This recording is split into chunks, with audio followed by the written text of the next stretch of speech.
people think about hearing is only in our ears, but really I think we learn to hear with our whole body.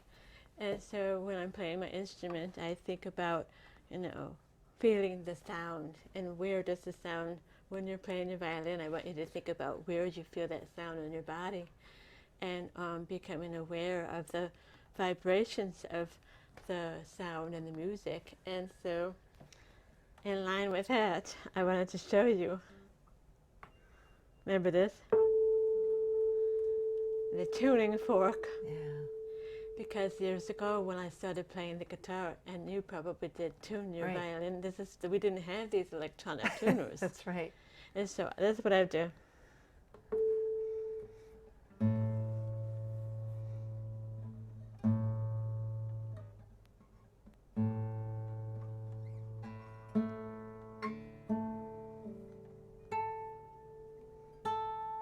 I would have to tune to this one note.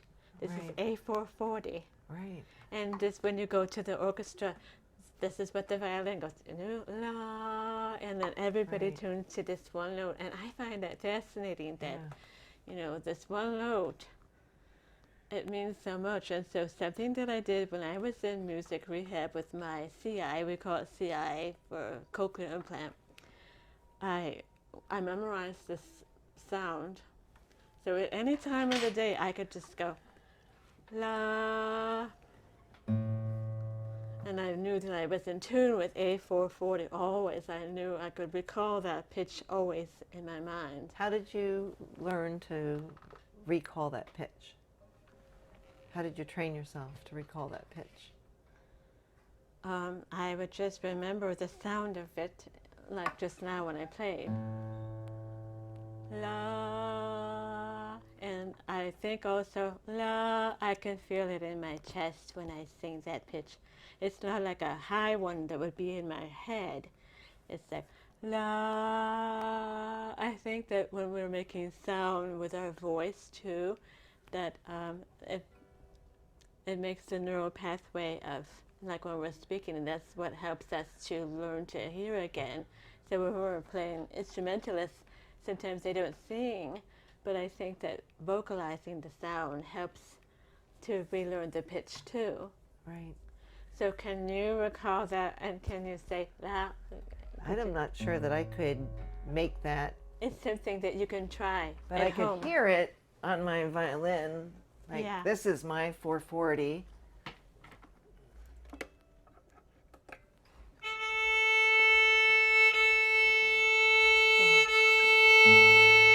So that's the A, Mm-hmm. and that's the 440 tuning fork that Yeah. you have the same. Mm-hmm. Is that the same note to you? Does it sound the same to you? Yes. So I'm training my brain to hear that tone, Yeah. and this is so much a part of like my growing up, hearing that note, that I think that my brain hears it. I'm not sure my cochlear has yet figured out how to talk to my brain, but my brain hears it. So my brain is already tuned into it, but I'm not sure the cochlear, because this has just been 4 weeks since this has been turned on and activated. I have this one from 2 years ago, but this one is just 4 weeks.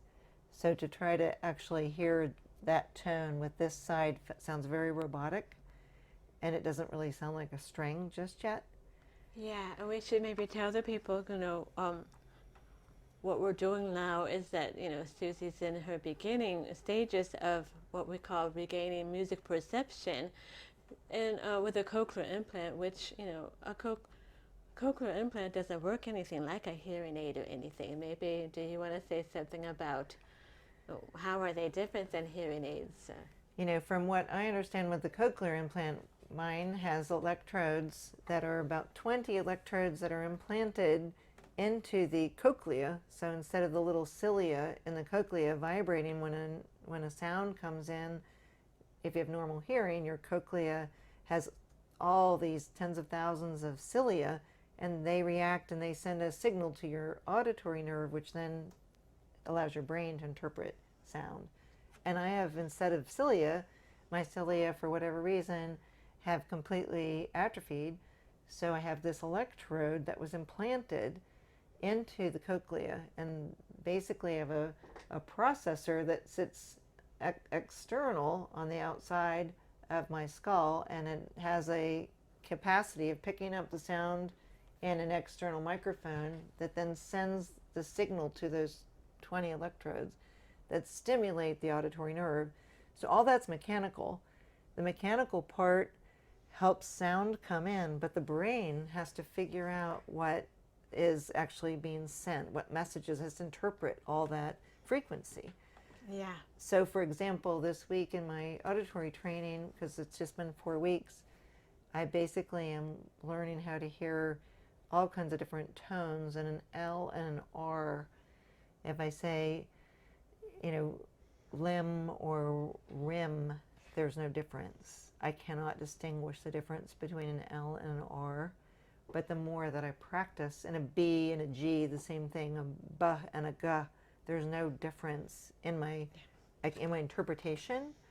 So I'm just going through many hours of trainings, and just constantly trying to train what is coming into my brain so it can interpret it. And then music is a whole nother component to that.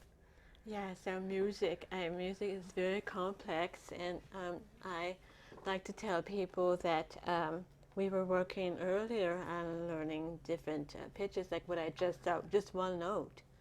When I played this note from my CI, the first time I played that, I did not hear one pitch. I was hearing sort of like, you hear this, the harmonic frequencies are overtones.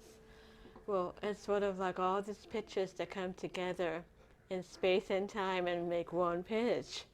But that's how you're supposed to perceive it. But my CI is sort of like, for years and years, my audiogram did not hear certain things be up here. It suddenly they were there. It would be like if I was blind for 15 years and I could suddenly see, I'd be like, oh, that's a mountain. Oh, wow. I wouldn't be able to tell. And so it's the same. I hear the sound. So when I had that, my brain was like, what are these high things going on? And it's trying to figure it out and everything. So I'm trying to explain it to you all how we are learning. And so it's a very difficult thing to relearn music, because we have to rely on our memory of what music was, but it's not going to be the same. Right. So what's interesting to me is I can start with songs that I played when I was 7 years old. So I started with Twinkle, Twinkle, Little Star, because that was the Suzuki method. And I can play, I can hear the A.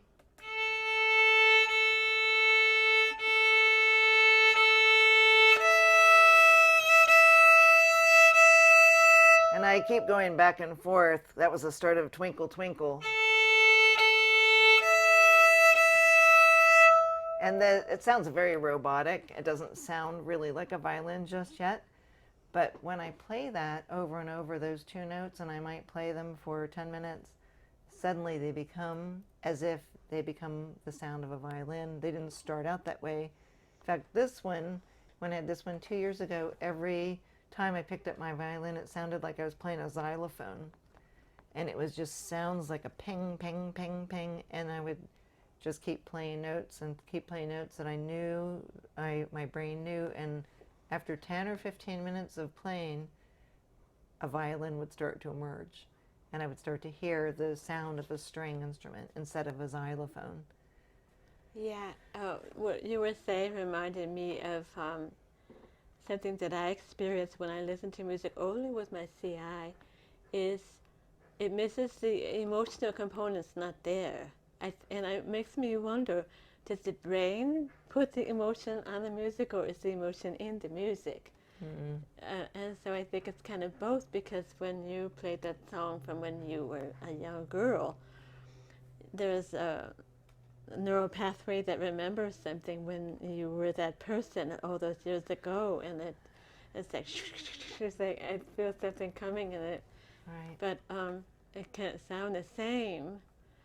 But I think that music, over time, like you say, over time it gets more normalized. But in the beginning, it's like a robot or something. Right. And Yeah. so this is hard to describe to people who don't wear RCI, though. Right. So what happens to me is when I'm listening to music, and I listen to songs from, my childhood, songs that I remember. I can put the song on and I can start to hear the whole song, and it just sounds over the course of the song more and more normal. But if it's a song I've never heard before, my brain, I cannot really interpret what I'm hearing right now. So I think that's the work that needs to be done, is to try to hear intervals, to train my brain to hear intervals in new music, not just in music that I previously am familiar with. Yeah, I was telling Susie earlier that to me, it's kind of like music with IKEA. So it's like all the pieces were there, but they weren't put together. So, like you were saying, if you heard a song that you didn't hear before, there would be all these components of a G chord or whatever, but all the pieces would be like all over the place. And they wouldn't be connected in an organized way that would sound like a melody. It would be just like a pot of soup or something that wasn't Yes. stirred or something, and then after a while you have to, Right. your brain have to say, wait, so what did she just do? That this wasn't a horizontal line. And I was hearing it like a vertical line or a circles or something, and somehow your brain has to figure out to make them organized in Right. time. Right.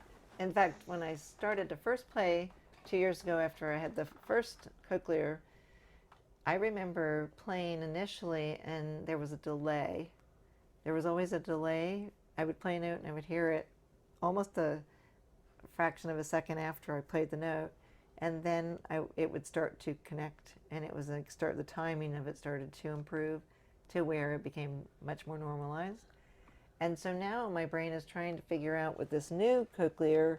It's been many years, like 15 years that I've had hearing loss on the left, and many, many years since I've heard any low frequencies at all, because I lost those first. So I had a cookie cutter loss of this low frequency, which is, all of the low parts, all the lower parts of the instrument. So I could play songs that just used the A and the E, but I couldn't play music that had the low notes because they were all the same. There was no differentiation before I had the Cochlear. The Cochlear is more robotic, but I can differentiate now those notes. I can hear those low frequencies. And that's pretty exciting because it's really given me the potential now to train both sides in stereo and teach both sides of my hearing, which have been, gradually improving. This one over 2 years, this one just over a month, but beginning to educate my brain to how to make these all work together for words, sound perception, as well as for music. Yeah, I think that you're doing really well considering, you just got this and it's really been only about a month. That's Right. very early in your rehab right now. Right. And so you're doing so well. But I think that people who have a cochlear implant and they play the instrument, I know you've played since you were a young child. And so Right. I think that you have played music long before the onset of your hearing loss. And so I think that is helping you a lot too. Right. I believe that's correct. I believe, people in our situation, the more you engage all of your senses, like we were reading this earlier, you're engaging reading, and you're engaging touch, and you're engaging feeling, and you put them all together because we don't just rely on this now. We can't. People say, oh, I just play by ear. Well, what if you don't have your ear anymore? Right. Play by ear, it doesn't, we can't do that anymore. We have to play by all these other things Right. together. Right. I mean, I think that's one thing I appreciated as I was losing my hearing was how much of our hearing really is non auditory. Our hearing perception is what we see in people's eyes. It's what we see in people's body language. And I realized when I started to lose my hearing, and then we had COVID, and everyone came in with a mask. I had no capability of seeing their face. If they had a mask on and they wore sunglasses, I would have no idea. I can't explain it, but I wouldn't be able to understand one word they said. If they took their glasses off, I could probably hear parts of their words. Somehow my brain found a way to read their eyes. And when their mask was off, I could see their facial expression. And if there was some context, I could begin to understand what people were saying. It was took a lot of concentration. The one thing with the Cochlear that's different from the hearing aid is that the hearing aid amplifies everything around you. So if someone's down the hall eating a potato chip really loud, you're hearing a potato chip being eaten as equal as somebody who's in front of you, or the rustling a bag. But the Cochlear has a way of dampening. It takes a while for your brain to learn how to do that, but the Cochlear, the clarity of the Cochlear is so beautiful compared to what I experienced trying to just struggle through with all the compensations and struggle through with the hearing aids for so many years. And the Cochlear takes work. It's not like you just slap the thing on and then all of a sudden you're just, maybe some people do, but most people have to really train and work and take time for their brain to learn a new normal. Yeah.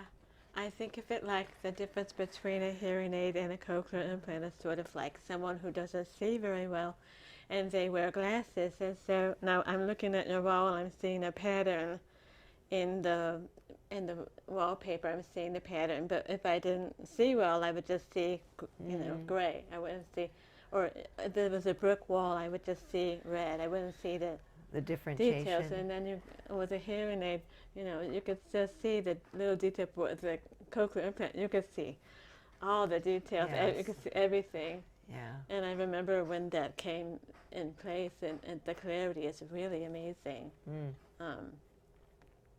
So music, I think in some ways it's very paradoxical because we are sort of like a musical octave. Like when I play this and then I play this, that's the same note, but it's just a higher frequency of that note. We are like that because 1 year ago, we're not the same person we were 1 year ago today, and yet we are. Right. There's some things that are always going to be the same and some things that are going to change, and music is like that. It follows that law of, paradox. And so in a way we have to sort of be comfortable with paradox of, how do you work with something that you knew that's not going to be the same, that isn't the same, and yet, Right. It's really... Yeah. So I think we should record our attempt to play what we're working on. I think so too. This is very early on, so there's work to be done, and we will just maybe play a little bit of it. But Yeah. I think just so we have a baseline of where we're starting right now, it's Yeah. April the 28th, and we can record 2024, and we can record where we're at now, and then kind of see our progress over time, or my progress really, because you've been playing with your Cochlear how many years? 15 years now I've had my cochlear implant. How long do you feel like it took you before you could comfortably play after your Cochlear? It was about 8 months. Okay. And I remember the day because I had come out of the audiology office. This was downtown, and I'm walking downtown, and I could hear a flute playing 3 blocks away, and they were like in front of the Paramount Theater, and I could hear the melody. I used to be able to walk right by, I see the people, and I didn't hear anything, Wow. And then 3 blocks away, I'm hearing, like, Wow. it was like, oh my God. It's a miracle, really.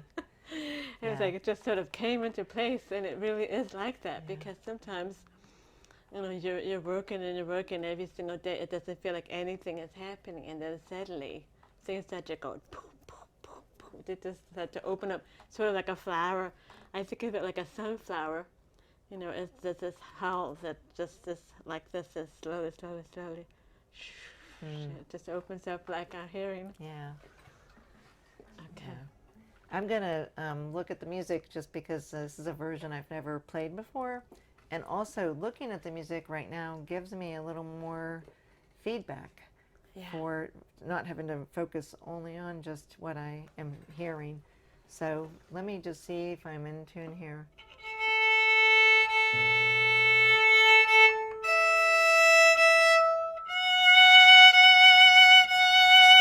Okay, so that's my first note. Yeah, okay, so You're here going we to go. start us off, though, right? So I will start off, right? Okay.